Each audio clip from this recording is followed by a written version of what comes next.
हरे कृष्णा।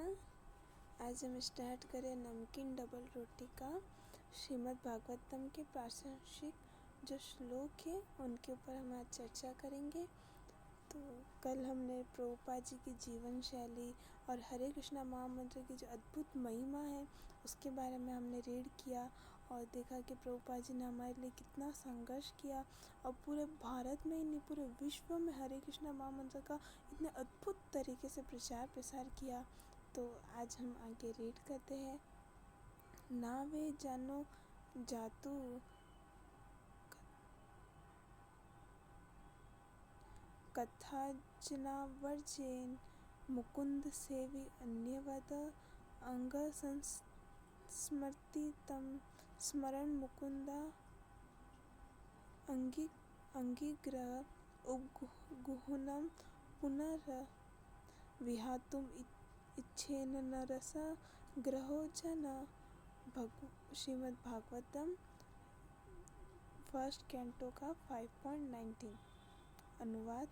हे प्रिय व्यास, यद्यपि भगवान कृष्ण का भक्त भी कभी कभी किसी न किसी कारण से नीचे गिर जाता है, लेकिन उसे दूसरे सकाम कमियों आदि की तरह भवचक नहीं आना पड़ता, क्योंकि जिस व्यक्ति ने भगवान के चरण कमलों का आस्वादन एक बार किया है वह उस आनंद को पुनः स्मरण करने के अतिरिक्त और कुछ नहीं कर सकता।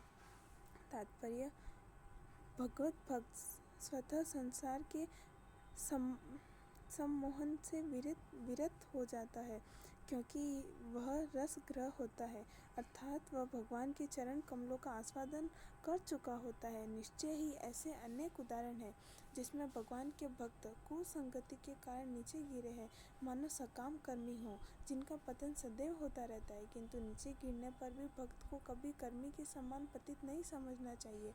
कर्मी अपने कर्म फलों को भोगता है, जबकि भक्त भगवान द्वारा प्रताड़ित होने के कारण सुधर जाता है। एक अनाथ बालक तथा एक राजपुत्र के एक से नहीं होते। अनाथ वास्तव में दीन होता है, क्योंकि उसकी देखभाल करने वाला कोई नहीं होता है, लेकिन एक धनवान का लाडला पुत्र भले ही अनाथ जैसा लगे, किंतु वह सदैव अपने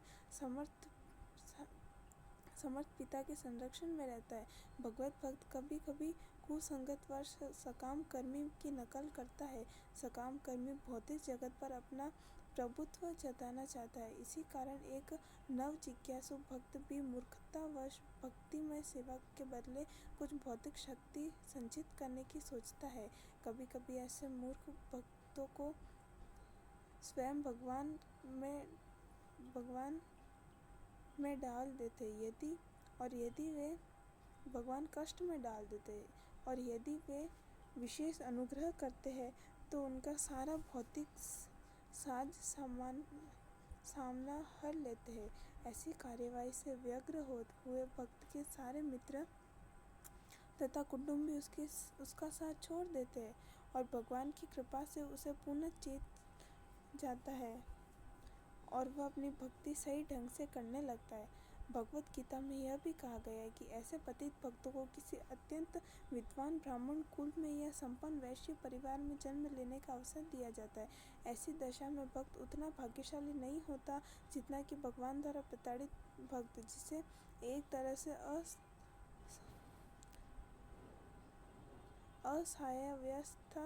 असहायावस्था में रख दिया जाता है। जो भक्त भगवान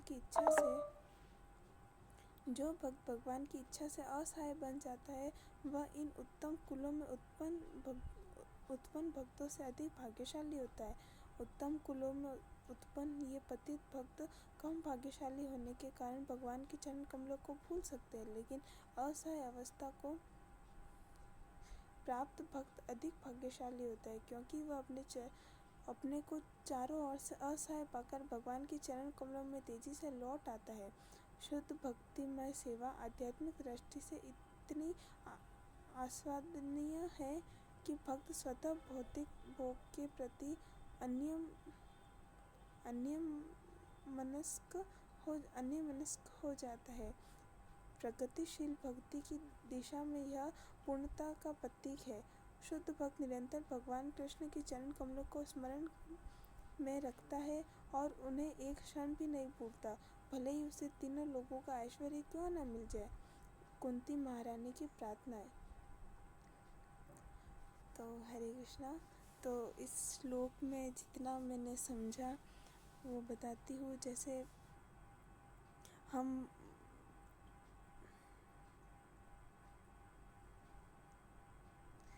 जैसे एक भक्त होता है वह भगवान के चरण कमलों का आश्रय लेना पसंद करता है।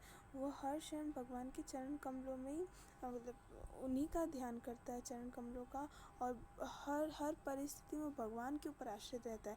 पर कभी कभी भक्त ऐसा हो जाता है कि वो भौतिकवादी जितने भी लोग हैं उनकी हम नकल करने लगते हैं और कभी उनके जैसा बनने का प्रयास करते हैं और हम भगवान के चरण कमलों से थोड़ा सा विमुख हो जाते हैं। और यदि हम भगवान से विमुख होते हैं तो भगवान वापस अपने सम्मुख लाने के लिए फिर हमें थोड़ा कष्ट देते हैं, ताकि हमें पता चले कि ये भौतिक संसार यहाँ कोई सुख का स्थान नहीं है और यहाँ पे कोई अपना नहीं है, सिर्फ प्रभु ही अपने हैं। इसलिए फिर हम वापस भगवान की ओर सम्मुख होते हैं। इसलिए हमें भी ऐसा ही होना चाहिए कि हर क्षण भगवान के ऊपर आश्रित रहना चाहिए, कुसंगति नहीं करनी चाहिए। जैसे जो भौतिकवादी लोग होते हैं उनके साथ वो बुरा होता है, मतलब विपरीत परिस्थिति आती है उनके साथ, लेकिन उनके कर्मों के हिसाब से आती है। यदि वो अच्छे कर्म करते तो उनके साथ अच्छा होता है, यदि वो बुरे कर्म करते हैं तो उनका वो फल भी उनको प्राप्त होता है। लेकिन जो भक्त होता है, भक्त के साथ बुरा भगवान की ही इच्छा से होता है। भक्त के साथ कुछ अच्छा या बुरा हो तो सब भगवान की इच्छा से होता है, ताकि हम भगवान के और पास जा पाए और निकट जा पाए। लेकिन ऐसा होता है कि कभी भक्त को वो ऐश्वर्य वो सब नहीं मिलता है, पर हमें उससे निराश नहीं होना चाहिए। सब प्रभु की इच्छा समझनी चाहिए और हर समय भगवान के ऊपर है मतलब आश्रित रहना चाहिए, भगवान का स्मरण करना चाहिए, निरंतर भगवान के नाम जप करना चाहिए। जिस तरह जो शुद्ध भक्त जैसे शिला प्रभुपाद है और हमारे जो गुरु महाराज है वो सब शुद्ध भक्त है। वो हर समय भगवान के चरण कमलों का स्मरण करते रहते हैं, नाम जप करते हैं, मतलब पूरा जीवन उन्होंने भगवान के ऊपर समर्पित कर दिया। तो उनके साथ अगर विपरीत परिस्थिति भी होती है तो वो सभी भगवान की इच्छा से ही होती है। तो हमें भी यही मानना चाहिए कि जो कुछ भी हमारे साथ हो रहा है वो सब भगवान की इच्छा से ही है और हमें भगवान के ऊपर आश्रित होना चाहिए और ध्यानपूर्वक नाम जप करना चाहिए भगवान का, ताकि वो हमारी हर परिस्थिति में रक्षा कर पाए। तो जितना मैंने इस श्लोक में समझा वो मैंने बताया। आपको भी और कुछ समझ में आए तो आप मुझे बता सकते हैं। तो अभी हम स्टार्ट करते हैं कुंती महारानी की प्रार्थना।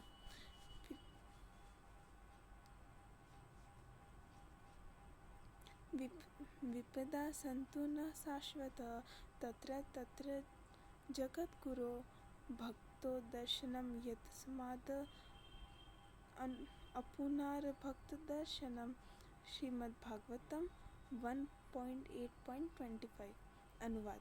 मैं चाहती हूँ कि ये सारी विपत्तियाँ बारंबार आए जिससे हम आपका दर्शन पुनः पुनः कर सके, क्योंकि आपके दर्शन का अर्थ यह है कि हमें बारंबार होने वाले जन्म तथा मृत्यु को नहीं देखना पड़ेगा। टिप्पणी। सामान्यतः दुखी, जरूरतमंद, बुद्धिमान तथा जिज्ञासु लोग जिन्हें कोई पुण्य कर्म किए हैं वे भगवान की पूजा करते या पूजा करना प्रारंभ करते। अन्य लोग जो दुष्कर्म से फलते फूलते हैं चाहे वे जिस स्तर में हो, माया द्वारा भ्रमित होने के कारण भगवान के पास नहीं पहुंच पाते। अतः एक पुण्य आत्मा के लिए संकट आने पर भगवान के चरण कमलों का आश्रय लेने के अलावा अन्य कोई विकल्प नहीं होता। भगवान के चरण कमलों का निरंतर स्मरण करने का अर्थ है जन्म मृत्यु से छूटने की तैयारी। अतः भले ही तथाकथित आपत्ति आए उनका स्वागत करना होगा, क्योंकि वे हमें भगवान के स्मरण का अवसर प्रदान करती है, जिसका अर्थ है मुक्ति। जिसमें अविद्या के सागर को पार करने के लिए सर्वोत्तम नाव के समान भगवान के चरण कमलों की शरण ली है, वह उतनी ही सरलता से मुक्ति प्राप्त करता है जितनी सरलता से बछड़े के खूर के निशान पर लांघा जा सकता है। जैसे लोग भागवतम में रहने के अधिकारी है और उन्हें ऐसे स्थान से कोई प्रयोजन नहीं रह जाता जहाँ पग पग पर संकट हो। भगवत गीता में भगवान ने इस भौतिक जगत को आपत्तियों से भरा प्रदप स्थान बताया। अल्पज्ञानी व्यक्ति इन आपत्तियों के साथ समझौता करने की योजना बनाते हैं क्योंकि वे जानते नहीं हैं कि इस स्थान का प्रकार एक ही है कि वह आपत्तियों से भरा है। उन्हें भगवान के उस धाम का बिल्कुल ही ज्ञान नहीं होता जो आनंद से भरपूर है और जहाँ तनिक भी आपत्ति नहीं है। अतः प्रबुद्ध मनुष्य का यह कर्तव्य है कि भौतिक आपत्ति में से अविचलित रहे, क्योंकि आपत्तियाँ तो सभी परिस्थिति में आती ही है। सभी प्रकार की अपरिहार्य विपत्ति का सामना करते हुए मनुष्यों का आत्म साक्षात्कार में प्रगति करते रहना चाहिए, क्योंकि मानव जीवन का यही उद्देश्य है। क्योंकि आत्मा समस्त भौतिक आपत्ति से परे है, अतः कथाकथित आपत्ति मिथ्या बतलाई गई है। स्वप्न में कोई मनुष्य अपने को बाघ द्वारा निगला जाता देख सकता है और वह इस आपत्ति के कारण चिल्ला सकता है, किंतु वास्तव में न तो बाघ रहता है न आपत्ति, यह तो कोरा सपना है। इसी प्रकार जीवन की सारी आपत्तियां स्वप्न तुल्य ही कही जाती है। यदि कोई भक्तिमय सेवा द्वारा भगवान का सानिध्य प्राप्त कर सकता है तो लाभ ही लाभ है। नवदा भक्ति में से किसी एक के द्वारा भगवान का सानिध्य भगवत धाम जाने की दिशा में सदा अमिग्र पग है। हरे कृष्णा। तो ये कुंती महारानी की प्रार्थना है। इसमें कुंती महारानी भगवान से प्रार्थना करती है कि उनको कष्ट प्रदान करे, दुख प्रदान करे, क्योंकि जब हम कष्ट में होते हैं, जब हमारे ऊपर विपत्ति आती है, हम दुख में होते हैं, तभी हम भगवान का स्मरण एकदम अच्छे से करते हैं, हृदय से भगवान का स्मरण करते हैं। और जब हमारे साथ अच्छा होता है तब हम भगवान को भूल जाते हैं और उसी खुशी में मतलब संलग्न रहते हैं। लेकिन जब हमारे ऊपर आपत्ति आती है तब हमें भगवान मतलब हृदय से याद आते, वास्तविक पहचान होती है। तो उसी प्रकार कुंती महारानी भी प्रार्थना कर रहे ताकि भगवान उनको दुख दे और उनको कष्ट दे, ताकि वो बार बार भगवान का स्मरण कर सके, क्योंकि भगवान के बार बार स्मरण से हम इस जन्म मृत्यु के चक्र से बहुत ही आसानी से बाहर निकल सकते और फिर वापस यहाँ कभी नहीं आना पड़ेगा। जैसे भगवान के जो धाम है, भगवत धाम है, वहाँ पर कोई कष्ट नहीं है। तो ऐसा फिर हमने आगे देखा जो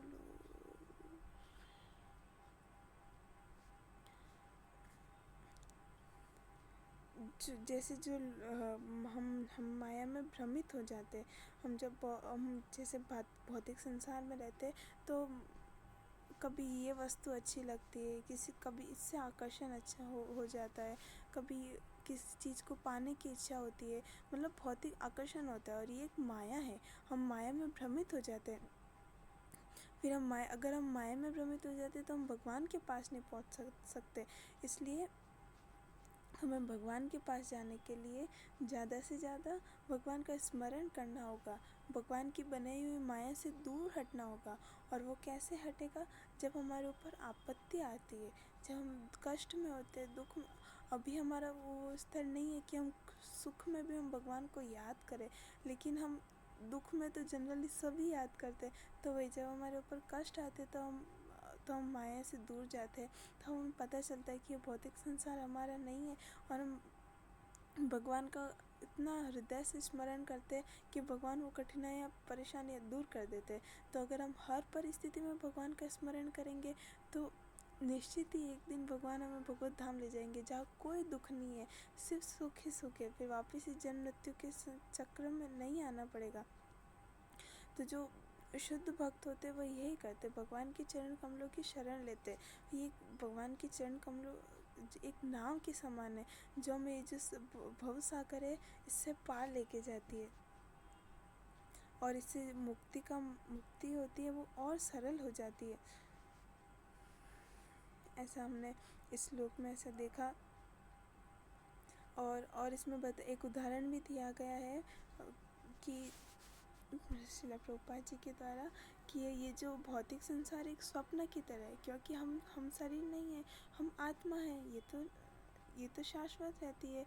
और जैसे हम स्वप्न में देखते कि हमने बाघ आ गया सामने और ऐसा कुछ हो गया, और स्वप्न में ही हम डरते और चिल्लाते, लेकिन जब हम जगते हैं पर ऐसा कुछ नहीं होता, सिर्फ हमने एक स्वप्न देखा होता है, वो कुछ टाइम का पीरियड होता है बस।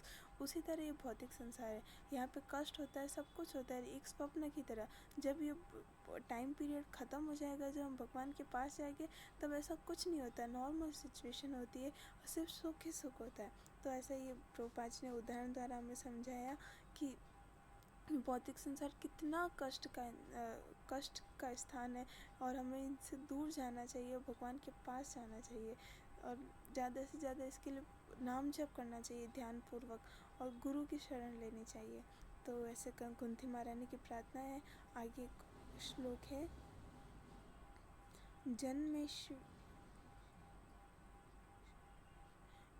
जन्मेश्वर्य श्रुता श्रीभिर इधामना मदपुमान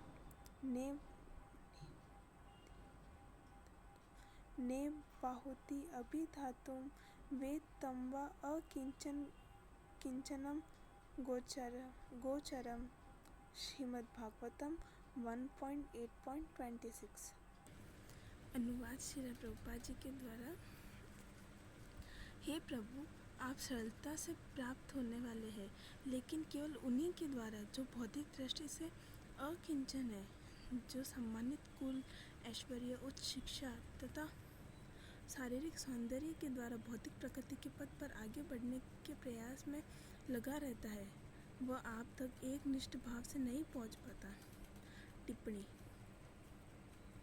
भौतिक दृष्टि से सम्मुख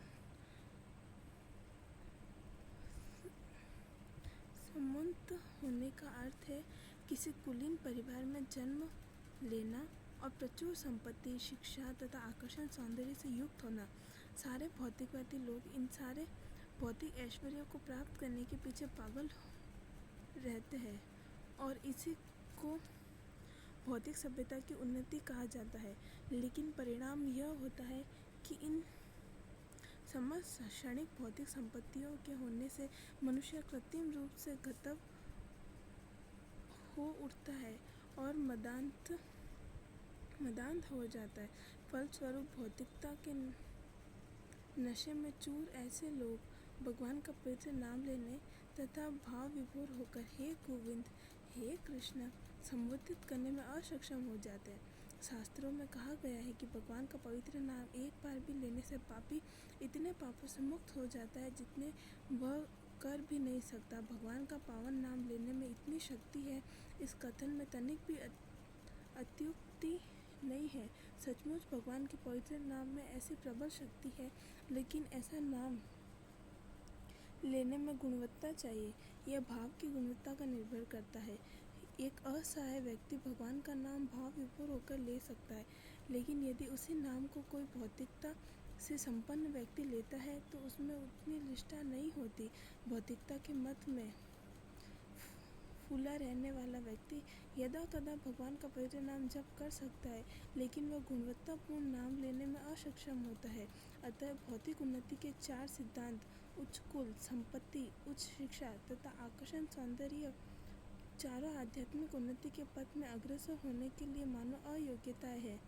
शुद्ध आत्मा का भौतिक आवरण बाह्य गुण है। जिस प्रकार ज्वर रुग्ण शरीर का बाह्य गुण होता है, सामान्य विधि यह है कि ज्वर की तीव्रता कम की जाए, न कि कुउपचार द्वारा बढ़ाया जाए। कभी कभी ऐसा देखा जाता है कि आध्यात्मिक दृष्टि से उन्नत व्यक्ति भौतिक रूप से निर्धन रह जाते हैं, लेकिन इससे हतोत्साहित नहीं होना चाहिए। उल्टे यह निर्धनता शुभ चिन्ह है। जिस प्रकार की शरीर में ज्वर का ताप घटना शुभ है, जीवन का उद्देश्य इस भौतिक मद को घटाना होना चाहिए, जिसके जिसके कारण मनुष्य को जीवन के उद्देश्य के विषय में अधिक भ्रमित होता जाता है। इस प्रकार से मनोग्रस्त व्यक्ति भगवत धाम जाने के लिए स्वतः अनुप्रयुक्त होते हैं। हरे कृष्णा। इस श्लोक में जितना मुझे समझ में आया उसके अनुसार मैं बताती हूँ कि हमें भगवान का पवित्र नाम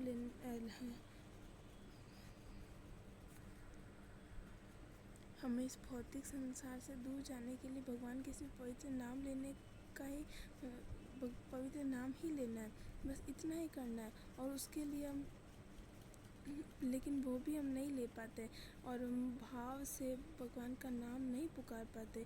हे कृष्ण, हे गोविंद करके हम उनको संबोधित नहीं कर पाते, क्योंकि हमें वो भाव नहीं होता। हम अपराधपूर्ण अभी हम नाम जप करते पर अपराधों के साथ करते, माया में रह के करते। लेकिन जब हम माया से अपराधों से दूर हो गए तब भगवान का हम शुद्ध नाम ले पाएंगे और एकदम भाव से ले पाएंगे। तब हमारे सभी पाप कट जाते हैं और भगवान हमें भगवत धाम लेके जाते हैं। लेकिन ये एक बारी से नहीं होगा। जैसे हम निरंतर जप करते रहेंगे और हमारे सारे पाप कटेंगे और हम अपराधों से दूर होंगे। जिस तरह हम प्रयास करते रहते और एक दिन हमें जो चाहिए होता है वो मिलता है, जैसे भौतिकवादी चीज़ों में। उसी प्रकार हम भगवान के शुद्ध नाम लेने का प्रयास करते रहेंगे तो एक दिन भगवान का पवित्र नाम हमें मिलेगा और उससे हमारे सारे जन्मों के सारे पाप कष्ट नष्ट हो जाते हैं और हम भगवत धाम जा सकते हैं। इतना देखा।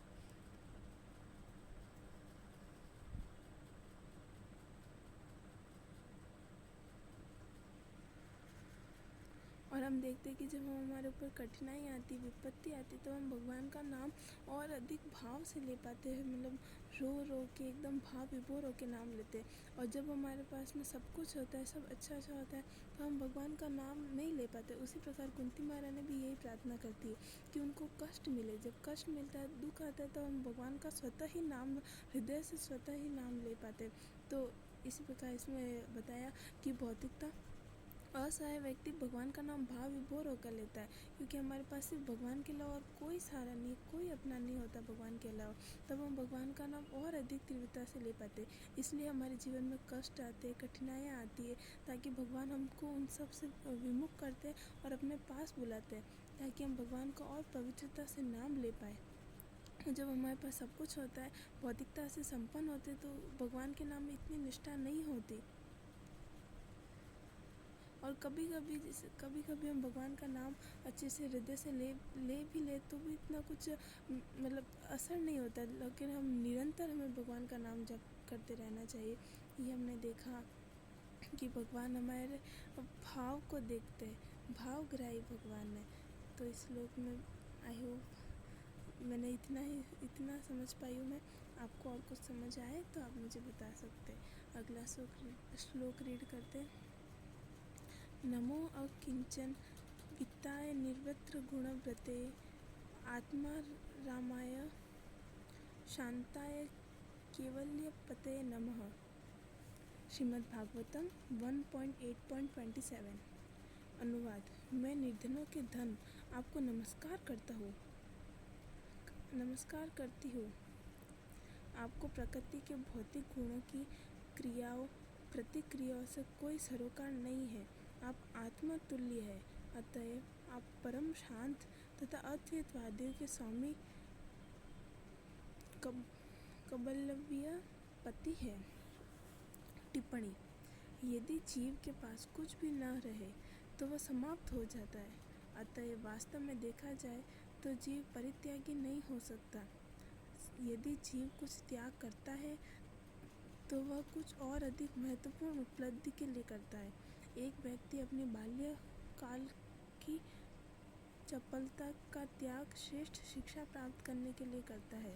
एक नौकर अधिक अच्छा काम पाने के लिए अपना काम छोड़ता है। इसी प्रकार एक भक्त इस भौतिक जगत का परित्याग व्यर्थ ही नहीं करता, अभी तो कुछ असली आध्यात्मिक उपलब्धि के लिए करता है। श्रील रूप गोस्वामी, सनातन गोस्वामी, श्री रघुनाथ गोस्वामी इत्यादि ने भगवान की सेवा के लिए ही सांसारिक तड़क भड़क का परित्याग किया। सांसारिक दृष्टि से वे महापुरुष थे।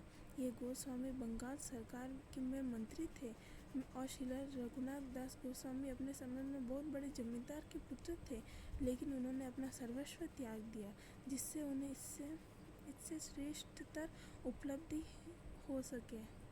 भक्तगण सामान्य रूप से संपत्ति विहीन होते हैं, लेकिन भगवान के चरण कमल उनके गौतम कोषागार है। श्रील सनातन गोस्वामी के संबंध में एक अत्यंत सुंदर कथा है। उनके पास एक पारस का पत्थर था, जिसे उन्होंने कूड़े के ढेर में छोड़ दिया था। एक जरूरतमंद व्यक्ति उसे वहां से उठा ले गया, किंतु बाद में वह सोचने लगा कि आखिर इसे ऐसे अपेक्षित स्थान में क्यों छोड़ा गया है। अतएव उसने सनातन गोस्वामी से कीमती वस्तु का नाम पूछा, तो उन्होंने उसे भगवान का पवित्र नाम दिया। अकिंचन का अर्थ है निर्धन, अर्थात जिसके पास देने के लिए भौतिक रूप से कुछ न हो। वास्तविक भक्त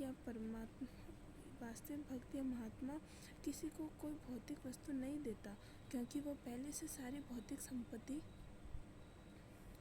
त्याग चुका होता है, लेकिन वह परम धन का अर्थात भगवान का दान दे सकता है, क्योंकि भगवान ही भक्त के वास्तविक धन होते हैं। सनातन गोस्वामी के कूड़े में पड़ा पारस पत्थर उनका धन न था, अन्यथा उसे ऐसे स्थान में रखा न गया होता। यह विशेष उदाहरण नव दीक्षित भक्तों के समक्ष रखा जाता है, जिससे उन्हें विश्वास दिलाया जा सकता कि भौतिक लोभ तथा आध्यात्मिक उन्नति साथ साथ नहीं चलते। जब तक कोई व्यक्ति हर वस्तु को भगवान के साथ आध्यात्मिक रूप से संबंधित नहीं देखता, तब तक उसे आत्मा तथा पदार्थ में अंतर दिखता है। श्रील सनातन गोस्वामी, जिसे गुरु ने यह उदाहरण हम सब लोगों के लिए प्रस्तुत किया, क्योंकि हमें वैसी आध्यात्मिक दृष्टि नहीं है। यद्यपि वे स्वयं प्रत्येक वस्तु को आध्यात्मिक रूप से देखने वाले थे। भौतिक दृष्टि का विकास या भौतिक सभ्यता आध्यात्मिक उन्नति में एक रोड़े का काम करती है। ऐसे भौतिक विकास जीव को भौतिक शरीर के बंधन में उलझा देता है, जिसके बाद अनेक भौतिक काम आते रहते हैं। ऐसी भौतिक प्रकृति अनर्थ तथा अवांछित वस्तु कहलाती है। वास्तव में है भी ऐसा ही। वर्तमान समय की भौतिक प्रगति के प्रसंग में 50 सेंट अर्थात आधे डॉलर दाम वाली लिपस्टिक के प्रयोग का नाम लिया जा सकता है। ऐसी अनेक अवांछित वस्तु जो देहात्म बुद्धि से प्रस्तुत है, ऐसी अनेक अवांछित वस्तुओं की और मन लगाने से मनुष्य की शक्ति व्यर्थ ही न रहती है और आत्मिक साक्षात्कार भी प्राप्त नहीं हो पाता, जो मानव की प्रमुख आवश्यकता है। चंद्रमा तक पहुंचने का प्रयास दूसरा उदाहरण है, जिसमें शक्ति का अपव्यय होता है, क्योंकि यदि चंद्रमा तक पहुंच भी लिया जाए तो भी जीवन की समस्या हल होने वाली नहीं है। भगवान के भक्त अकिंचन कहलाते हैं, क्योंकि उनके पास व्यवहारिक रूप से भौतिक संपत्ति नहीं होती। ऐसी भौतिक संपत्ति प्रकृति के 3 गुणों के प्रतिफल है। वे आध्यात्मिक शक्ति को व्यक्त कर देते हैं। अतएव हमारे पास जितनी ही कम भौतिक वस्तुएं होगी, उतना ही अधिक अवसर हमें आध्यात्मिक प्रगति के लिए प्राप्त हो सकेगा। पूर्ण पुरुषोत्तम भगवान का भौतिक कार्यकलापों से किसी तरह का प्रत्यक्ष संबंध नहीं होता। उनके सारे कर्म जो इस भौतिक जगत में भी प्रदर्श होते हैं, आध्यात्मिक कहलाते हैं, और भौतिक प्रकृति के गुण राग विहीन होते हैं। श्रीमद् भगवत गीता में भगवान कहते हैं कि उनके सारे कर्म, यहाँ तक कि इस जगत में उनका आविर्भाव और तिरोभाव भी दिव्य होता है, और जो इसे ठीक से जान लेता है, वह इस जगत में फिर से जन्म लेकर भगवत धाम को वापस जाता है। भव रोग का कारण प्रकृति का प्रभुत्व जताने की लालसा है। यह लालसा प्रकृति के 3 गुणों की अंतःक्रिया के फलस्वरूप है और न तो भगवान न ही भक्तगण ऐसे मिथ्या भोग के प्रति आसक्त होते। अतः भगवान तथा भक्त निवृत्त गुण वृत्ति कहलाते। पूर्ण निवृत्त गुण वृत्ति तो परमेश्वर है जो प्रकृति के गुणों द्वारा अभी आड़ू नहीं आते हैं, लेकिन जीवों में से ऐसी प्रवृत्ति पाई जाती है। इनमें से कुछ भौतिक प्रकृति के मोह आकर्षण में फंस जाते हैं। चूँकि भगवान भक्तों की संपत्ति है और भक्तगण उसी तरह भगवान की संपत्ति है, अतः भक्तगण भी निश्चित रूप से प्रकृति के गुणों से परे होते हैं। यहाँ एक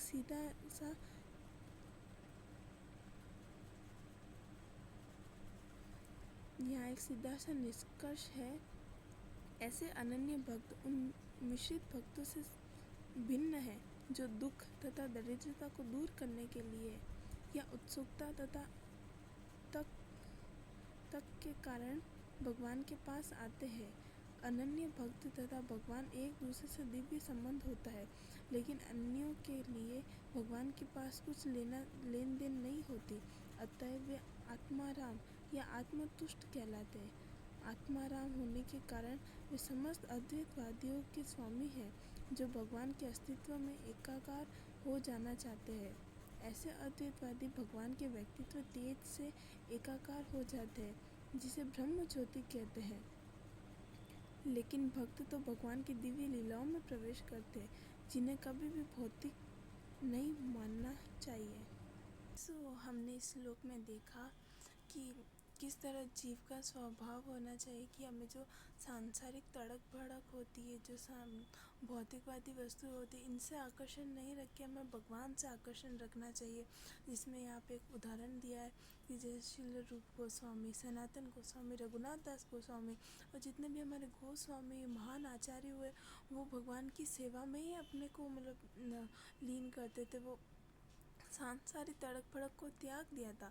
तो उसी प्रकार जब हम इस संसार के हर एक जीव, प्रत्येक व्यक्ति, प्रत्येक वस्तु को हम त्यागेंगे, तभी हम भगवान की सेवा एकदम निस्वार्थ भाव से पूर्ण रूपेण कर पाएंगे। तो भले इस आध्यात्मिक जीवन में कितने ही बड़े ऊंचे पोस्ट पे हो, पद पे हो, लेकिन वो मैटर नहीं करता भगवान की सेवा के लिए। भगवान की सेवा के लिए भगवान के लिए हमारे हृदय में शुद्ध प्रेम होना चाहिए। जैसे इसमें बताया कि जैसे प्रभुपाद जी ने बताया कि जो श्री रघुनाथ दास गोस्वामी थे, वो बहुत बड़े जमींदार के पुत्र थे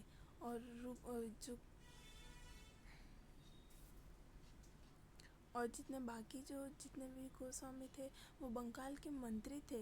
इतने अच्छे पोस्ट पे थे, पद पे थे, पैसा था, मतलब हर तरह की सुख सुविधा थी, लेकिन फिर भी उन्होंने उन सब चीज़ों को त्याग करके भगवान को चुना, भगवान की शरण में गए, उनकी निस्वार्थ भाव से सेवा करी।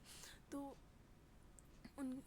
वो भगवत धाम गए और भगवान की मंजरियों में से आते हैं, मतलब ऐसे रूप मंजरी, ऐसे मंजरी में वो काउंट होते हैं, ऐसा हमने देखा। और फिर हमने आगे देखा कि और आगे देखा कि किसी ने श्री सनातन गोस्वामी को किसी कीमती चीज़ का नाम पूछा कि अगर पूरे संसार में कुछ सबसे कीमती और कुछ मूल्यवान है तो वो क्या है। तो सनातन गोस्वामी ने उत्तर दिया, भगवान का पवित्र नाम। उससे ज़्यादा कीमती कोई नहीं, क्योंकि धन को चुरा सकता है और हमारा वैभव, ऐश्वर्य सब कुछ चुरा सकता है। हमारा आकर्षण भी एक दिन कम हो जाएगा, पर जो भगवान का पवित्र नाम हमने पकड़ लिया, भगवान की चरण कमलों की शरण ले ली, तो उसे कोई नहीं चुरा सकता। तो ये सबसे कीमती वस्तु, इसे सहेज के रखना चाहिए। इसको कोई ख़त्म कर सकता है तो ये हम खुद ही है। अगर हम खुद ही अगर भगवान की सेवा में नहीं जाएंगे, तो अगर अपने आप को नहीं लगाएंगे, तो हम खुद ही इस भक्ति को ख़त्म कर देंगे और हम पे माया का असर होने लगेगा।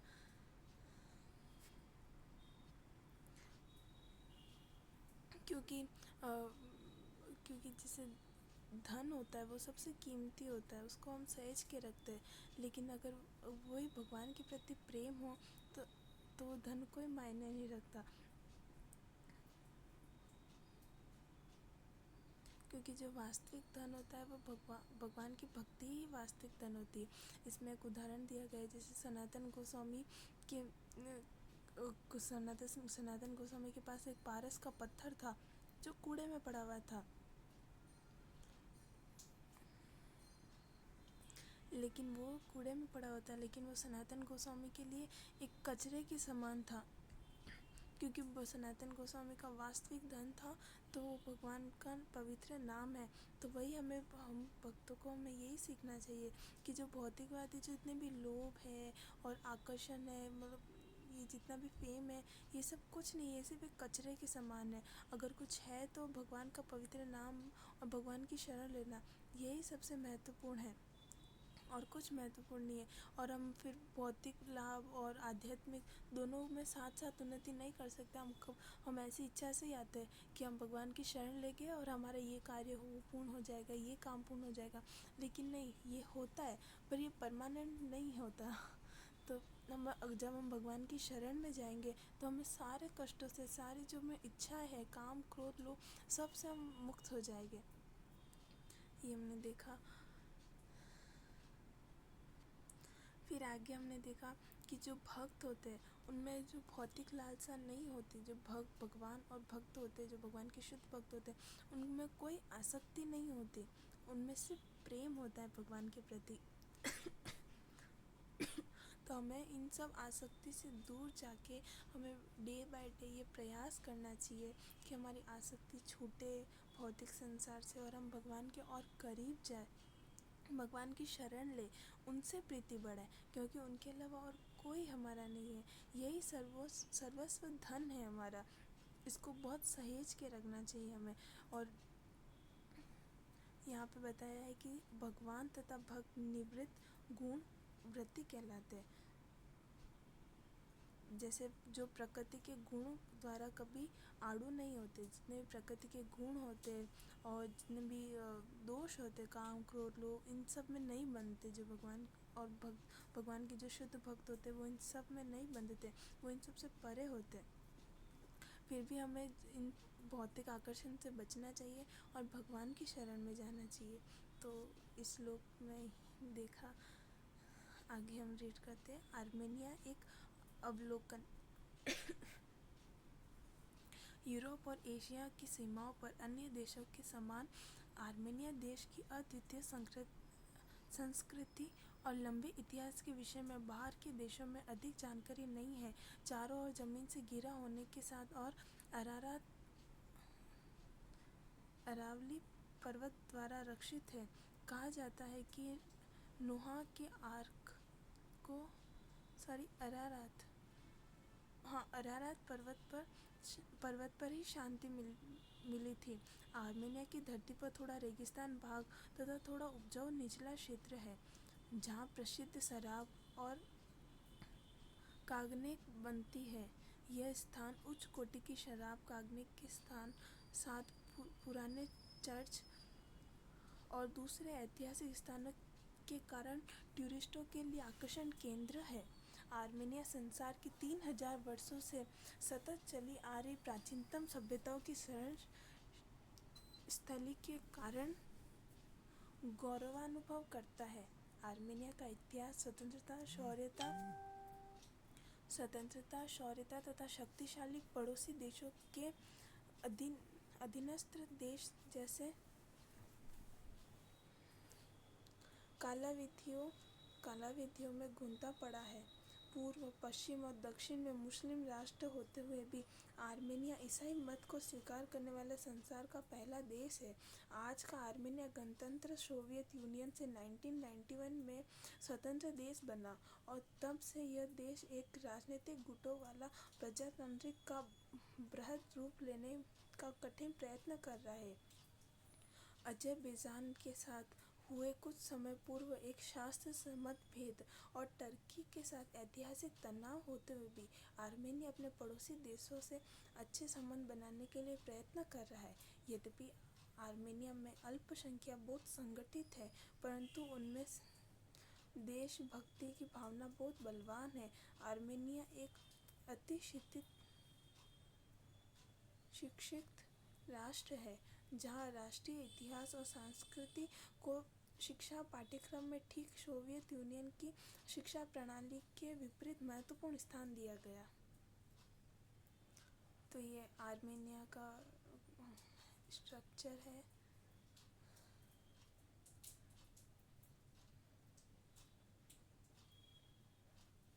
अभी हम रीड करते हैं।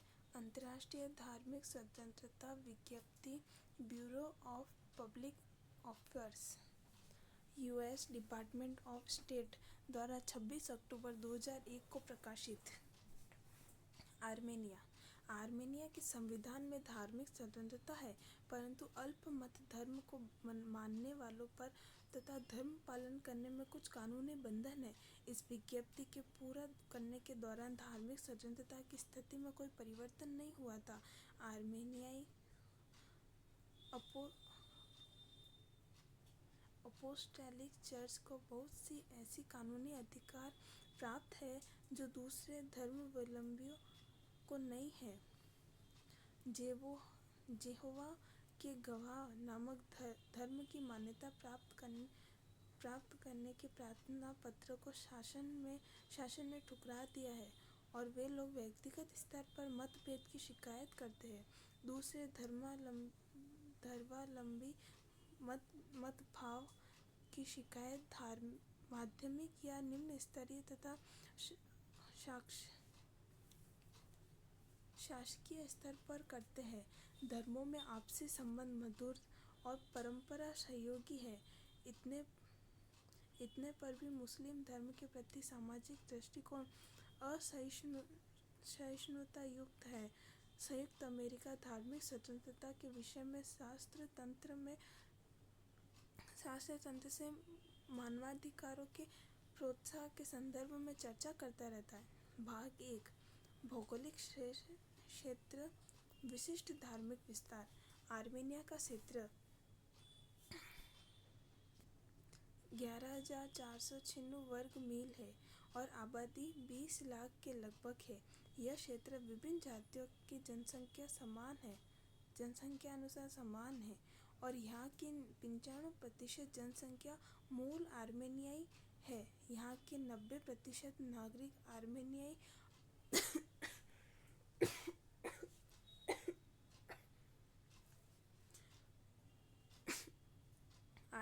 अपोस्टोलिक चर्च, जो पूर्व दिशा की सभ्यता है, के सदस्य है और उसका आध्यात्मिक केंद्र एक्मिया जिन के मठ और गिरजाघर में है। धार्मिक मान्यता को सोवियत राज्य के शासन में बढ़ावा नहीं मिलता था। इससे कार्यशील चर्च और पदारियों की संख्या में बहुत गिरावट आई और लगभग सभी मठ बंद हो गए और धार्मिक शिक्षा का सर्वथा लोप हो गया। इसके फलस्वरूप धार्मिक अभ्यास का स्तर बहुत नीचे आ गया। यद्यपि बहुत से नास्तिक लोग राष्ट्रीय गिरजाघर को मानने लगे थे, बहुत से नागरिक के लिए उनका ईसाई होना धार्मिकता की ओर झुकाव मात्र है। इनके इस दृष्टिकोण को नागोर्नो कराबख के 1988 से 1994 तक के आर्मेनिया और अजरबैजान के बीच मतभेद, जिसमें उस दोनों देशों क्रमशः अज़ेरी मुस्लिमों को और आर्मेनियाई ईसाई अल्पमतावलंबियों को निष्कासित किया गया था और जिसके फलस्वरूप दोनों देशों में शरणार्थियों की संख्या बहुत हो गई थी के कारण बल मिला। अक्टूबर 1999 में सारे संसार के आर्मेनियाई प्रतिनिधि द्वारा कैथोलिक कारेनिक द्वितीय को सर्वोच्च स्थान प्राप्त मुख्य पादरी के रूप में चुना गया था। 2001 में आर्मेनियाई अपोस्टोलिक चर्च अपने अर्क बिशप के साथ किसी विवाद में गिर गया था, तो उस अर्क बिशप को मई में हटा दिया गया, निष्कासित कर दिया गया। संख्या में कम लेकिन बहुत सारी स्थितियों में अपनी संख्या बढ़ाने में निम्नलिखित धर्म है: येज़ीदी, कुर्दिश धार्मिक संस्कृत समूह जिसमें ज़ोरोस्ट्रियन, इस्लाम और एनिमिज्म को मानने वाले लोग 50-60 हजार हैं। कैथोलिक जिसमें रोमन तथा मैकिटारिस्ट, आर्मेनियन यूनिएट लगभग 1,80,000 अनुयायी, पेंटेकोस्टल लगभग 25,000, आर्मेनियाई इवांजेलिकल चर्च के मतावलंबी लगभग 5,000, ग्रीक ऑर्थोडॉक्स लगभग 6,000, बैप्टिस्ट लगभग 2,000, जेहोवा के साक्षी लगभग 6,000 और दूसरे अवर्गीय ईसाई लगभग 3,000। सेवंथ डे एडवेंटर्स, मोर्मन, यहूदी 500 से 1,000, मुसलमान, बहाई, हरे कृष्णा और पागान। यजीदी मुख्य रूप से येरेवन के उत्तर पश्चिम में आरागत्स पर्वत के आसपास खेती वाले क्षेत्रों में रहते हैं। आर्मेनियाई कैथोलिक और ग्रीक ऑर्थोडॉक्स उत्तर में तथा समूह के लोग अबोविनियन क्षेत्र में रहते हैं। अजेरी मुस्लिम समाज में बचे हुए लोग उत्तरी और पूर्वी सीमा के साथ के क्षेत्रों में रहते हैं। येरेवन में लगभग 1,000 मुसलमान हैं, जिसमें कुर्दिश, ईरानी और मध्य पूर्व के लोग सम्मानित हैं। जेहोवा के साक्षी अपने धार्मिक विस्तार में लगे हैं तथा 2001 से उनकी जनसंख्या कुछ बढ़ी। इवांजेलिकल ईसाई और मोर्मन धर्मावलंबी अपने संप्रदाय के प्रचार में लगे हुए हैं।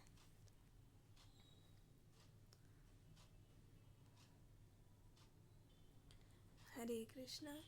तो आज हम यहीं तक ही रीड करेंगे। आज हमने काफ़ी सारा पाठ देखा। हमने कुंती महारानी की प्रार्थनाएं रीड करी। हमने सीखा कि किस प्रकार हमें भौतिक संसार से विरक्त होकर भगवान की शरण में जाना चाहिए, भगवान के चरण कमलों का आश्रय लेना चाहिए, क्योंकि इन संसार में कोई हमारा नहीं है भगवान के अलावा। और भगवान अगर सब कुछ अच्छा हमारे साथ, बुरा भी भगवान की इच्छा के अनुसार ही होता है। अगर सब हमारे साथ अच्छा होगा तो हम भगवान से विमुख हो जाएंगे और हमें ये भौतिक संसार ही अच्छा लगने लगेगा। इसलिए भगवान हमारे जीवन में विपत्तियाँ देते हैं ताकि हमें यहाँ से विरक्ति हो और भगवान के प्रति हमारा प्रेम और आकर्षण बढ़े। और तो हमने कुंती महारानी की प्रार्थना देखी, जिस प्रकार कुंती महारानी भगवान से प्रार्थना करती है कि भगवान उनको दुख दे, ताकि क्योंकि जब हम दुख में होते हैं तो हमारे हृदय से प्रार्थनाएं निकलती है और स्वतः ही हमें भगवान का स्मरण होने लगता है। तो हमने ये देखा कुंती महारानी की प्रार्थनाएं। फिर आर्मेनिया के बारे में पढ़ा कि वहाँ पे कितने लोग हैं, किस तरह का माहौल है, आसपास का एरिया कैसा है, कौन से देश के साथ उनकी मित्रता है, कौन से देश के साथ उनकी शत्रुता है। ऐसा हमने वही रीड किया आज बेसिक सा। तो कल हम स्टार्ट करेंगे भाग 2, धार्मिक स्वतंत्रता की स्थिति, कानूनी नीति का ढांचा। तो तब तक के लिए हरे कृष्णा। आई होप आप सबको आज का पूरा समझ में आया होगा। अगर श्लोक बताने में मुझसे कोई त्रुटि भी हुई हो तो मुझे क्षमा करना। अगर आपको भी और कुछ समझ में आया हो तो कमेंट करके मुझे बताना, ताकि मैं भी और समझ सकूं इसके बारे में, श्लोक के बारे में। तब तक के लिए हरे कृष्णा। वाञ्छाकल्पतरुभ्यश्च कृपा सिन्धुभ्येव च पतितानां पावनेभ्यो वैष्णवेभ्यो नमो नमः। अनंत कोटि वैष्णवीन की जय। नामाचार्य श्रील हरिदास ठाकुर की जय। जगत गुरु श्रील प्रभुपाद की जय और ग्लोरी टू श्रील प्रभुपाद। हरे कृष्णा।